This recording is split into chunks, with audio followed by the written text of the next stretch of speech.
May balita tayo ukol sa nangyayari sa Iran. Hindi tugma ang ulat ng mga rehimen sa buong mundo sa mga sinasabi ng doktor, saksi, at nakausap ko roon tungkol sa nangyayari ngayon. Alam na natin yan.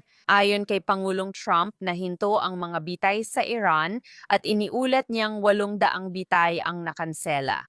Ngayon mismong ang rehimen ay hayagang tumututol sa pahayag na iyon ni Pangulong Trump.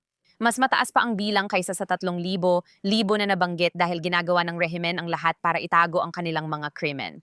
Ito ang dahilan ng kawalan ng internet maliban sa may special na access dahil 20 araw na silang nasa rehimen. Ang tanging mga tao na may access sa internet ngayon, maliban na lang kung nakahanap sila ng paraan, ay yung mga may tinatawag na white sims. Nagbigay ang rehimen ng na-filter na internet para sa mga tao sa loob nito.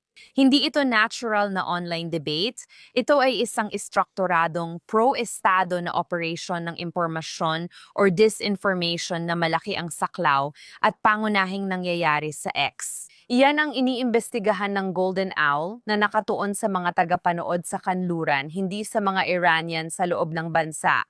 Kasama rito ang paglala ng protesta, ulat ng bitay at international na pagkondena na hinarap ng rehimen.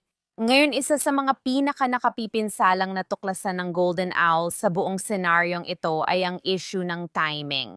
Kaya naitala nila na nanatiling napaka-aktibo ang network na ito kahit na may mga internet shutdown sa loob ng Iran.